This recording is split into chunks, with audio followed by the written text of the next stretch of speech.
안녕하세요. 뉴스반장입니다. 당대표가 사퇴한 국힘당이 15일 비대위원장으로 누구를 뽑을지에 대해서 고성까지 오가면서 격론을 벌였습니다. 한마디로 개판 5분 전의 아사리판이었는데요. 모두가 각자 도생을 위한 국힘당 봉숭아 학당이 시작된 거죠. 총선 승리를 위해서는 한동훈 법무부 장관이 적임자라는 주장이 나오자 대통령이 문제인데 대통령의 아바타를 뽑냐면서 선거에 져서 탄핵을 당할 수도 있다는 말까지 나왔습니다. 비상대책위원회 구성을 위한 긴급총회에 90명 가까운 의원들이 모였는데요. 총선 승리를 위해 국민적 지지를 받는 한동훈 법무부 장관을 삼고 철야에 모셔야 한다는 주장이 먼저 나왔습니다. 이에 대해 비판도 거셌는데요. 대통령 아바타 한 장관을 선임하자는 거냐며 국민의힘이 아닌 용산의 힘이다. 한 장관을 북한 김정은 국무위원장의 딸 김주애에 빗대며 총선에 져서 대통령 탄핵을 당할 수도 있다는 발언까지 나오면서 고성이 오갔습니다. 원희룡 국토부 장관은 정치 경험이 많은 게 강점으로 꼽혔고 중도 확장을 위해 출신 성분을 따지지 말아야 한다는 말은 김한길 국민통합위원장 추대로 읽혔는데요. 무엇보다 수직적 당정 관계를 탈피해야 한다는 비판도 쏟아졌습니다. 대통령만 바라보는 죽은 정당, 여당이 대통령 직속기관, 대통령 부하 같은 인식을 줬다는 말까지 나왔는데요. 이에 윤재욱 대표 권한대행은 당정관계가 수직적이라고 생각하지 않는다고 반박했습니다. 비대위원장에 대한 당내 의견이 엇갈리는 의원총회에서 윤 대표 권한대행은 난해하다고 말했는데요. 지금 이 무도한 정치 집단이 벌이는 밥그릇 싸움이 점입 가경입니다. 왜 항상 이들의 정치에는 국민이 없는지 모르겠습니다. 윤석열 대통령은 국정보다 측근 챙기기에 바빴습니까? 언론 보도를 통해 윤석열 대통령이 총선 출마를 고집하는 김기현 전 대표에게 격노했고 결국 김기현 전 대표의 대표직 사퇴로 일단락된 것으로 알려졌습니다. 또한 대통령은 네덜란드 출국 전날 김 전 대표를 직접 만난 데 이어 국빈 방문 중에도 전화를 걸어 불출마를 거듭 압박한 것으로 드러났습니다. 장제원 의원의 불출마 선언, 김기현 전 대표의 사퇴가 백의종군, 기득권 포기로 포장되었지만 실상은 대통령의 당무 개입, 공천 개입이었다니 경악을 금치 못하겠습니다. 민주화 이후 자기 사람들을 챙기기 위해 이렇게 노골적으로 당무에 개입했던 대통령이 있었는지 묻지 않을 수 없습니다. 이준석 전 대표를 쫓아낸 것도 그 자리에 김기현 전 대표를 앉혔다가 다시 몰아낸 것도 모두 국민의힘을 자신의 뜻대로 움직이려는 윤석열 대통령이었습니다. 그러면서도 이준석 김기현 대표와 나경원 저출산 고령사회위원회 부위원장을 몰아낼 때마다 자신의 개입을 숨기려고 순방이나 휴가를 핑계로 자리를 피했다니 정말 비겁한 대통령입니다. 윤석열 대통령은 불법적인 당무 개입, 공천 개입을 숨기기 위해 알리바이를 만들려고 했습니까? 국민께서 수직적 당정관계를 바로잡고 대통령의 국정 기조를 바꾸라고 명령하니 반성과 혁신 코스프레로 국민을 우롱하며 여당을 떡 주무르듯 하고 있었습니다. 새로 들어설 비대위도 보나마나 윤심 비대위가 될 것이고 윤핵관이 빠진 자리는 용핵관이나 윤핵검으로 메울 것이 불보듯 뻔합니다. 대통령은 국정보다 측근들 챙기기 위해 불법적인 당무 개입마저 자행했다는 말입니까?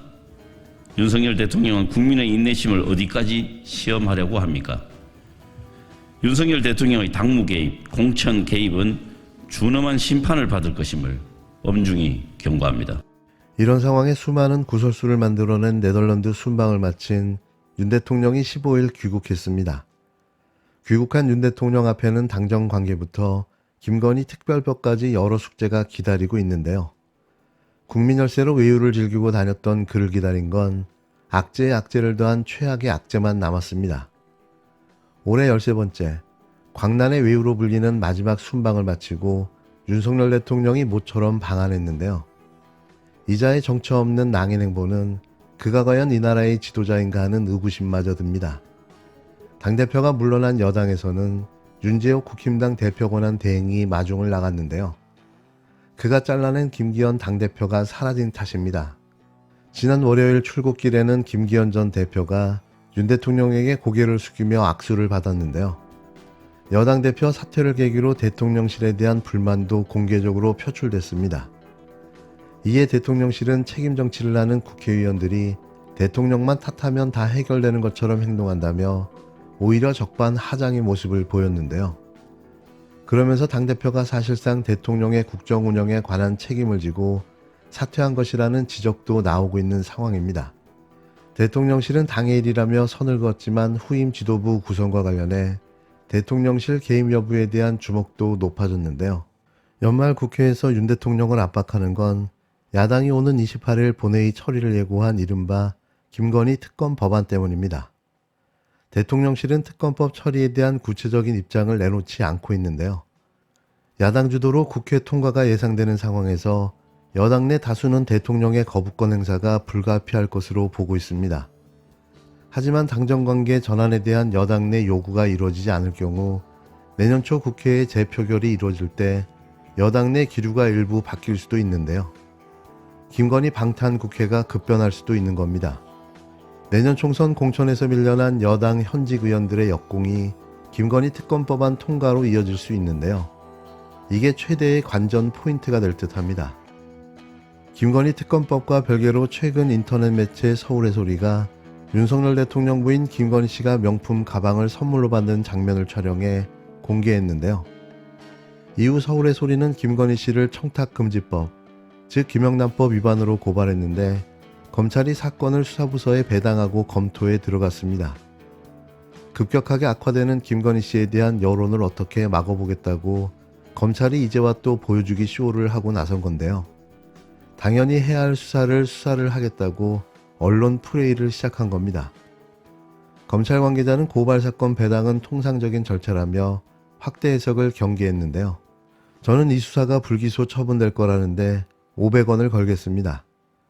그 많은 범죄 혐의도 뭉개고 있는 검찰이 이걸 수사하겠다고요. 그냥 국민적 공분이 터져나오자 또 쇼를 하고 있는 거죠. 이 정권의 마지막은 절대로 유쾌하지 않을 겁니다. 김건희 여사 계좌가 통정매매에 활용된 데 이어 본인이 직접 가담한 정황이 담긴 녹취록이 공개됐습니다.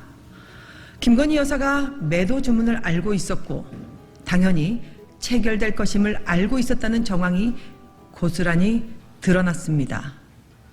공개된 녹취록은 작전 세력의 매도 주문 역시 김 여사가 직접 냈을 가능성을 높여줍니다. 또한 1차 작전 이전에 0차 작전에도 김 여사가 직접 통정 매매를 지시한 정황도 있습니다. 검찰은 이 모든 사실을 알았습니까? 몰랐습니까? 검찰은 수사를 했습니까? 안 했습니까?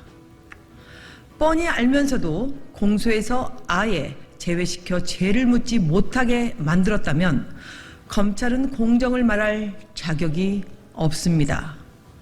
사실 감추기에만 급급하며 수사를 농단하고 있는 검찰의 행태는 결국 의혹을 밝힐 길이 특검뿐임을 확인시켜주고 있습니다. 그런데도 국민의힘은 선거에 끼칠 악효과가 두려워 대통령에게 거부권을 행사하라고 말하고 있으니 정말 염치 없는 집권 세력입니다. 더불어민주당은 이번 국회에서 반드시 특검을 처리해 김건희 여사 주가 조작의 의혹을 낱낱이 밝히겠습니다.